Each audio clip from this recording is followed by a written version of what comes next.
Hello everyone, welcome to Dentospedia, the most trusted platform specifically designed to help you excel in your dental board exams.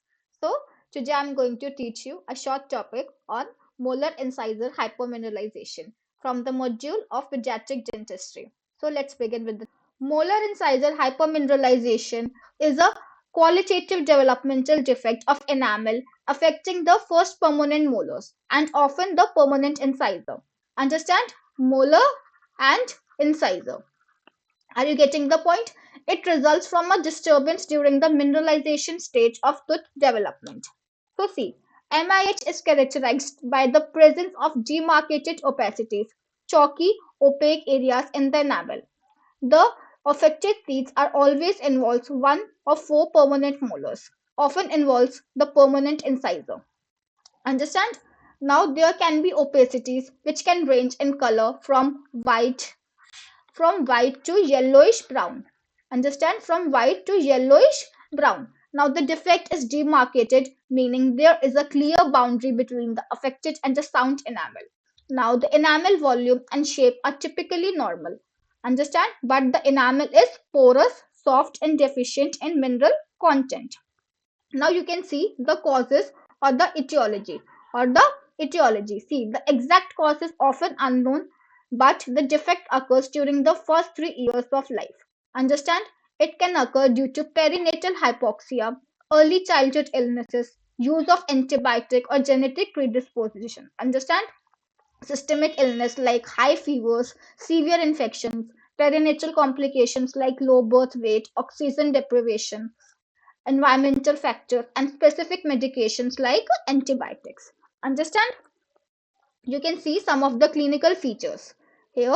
So you can see rapid breakdown. The hypomineralized enamel can quickly break down, post-eruptive breakdown upon eruption, leading to a large deep cavities even in the absence of high caries risk. Then teeth affected by MIH often exhibit severe and chronic hypersensitivity to thermal stimuli and making daily brushing and eating difficult for the child. Now, achieving effective local anesthesia can be challenging due to chronic inflammation in the pulp of the affected molars. Understand? You can see the chalky white, yellow, or brown opacities, hypersensitivity, and difficult in anesthesia. You can see the incisors and the brown opacities and the molar. Understand? So these are some of the clinical features. Now there is a difference between molar incisor hypomineralization, fluorosis, and hypoplasia. So you can see in MIH the distribution will be in molars and incisors, but in fluorosis it will be bilaterally symmetrical.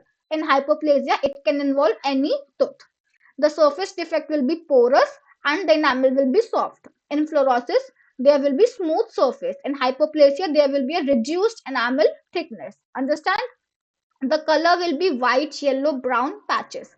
Now there will be white line which on it can be mottled. In hypoplasia there will be yellow or brown bits present. Sensitivity, yes, it will be there. In fluorosis there will be no sensitivity, but in hypoplasia it can be occasional. The etiology is developmental disturbance post birth, fluorosis due to excessive fluoride intake, and hypoplasia due to prenatal trauma or any type of infection. Understand? So see, if the severity is mild, then the treatment will be prevention and sensitivity control. If the severity will be moderate, if there is yellow brown opacity seen and in surface is intact, then you can do protection, prevention of the breakdown. Understand?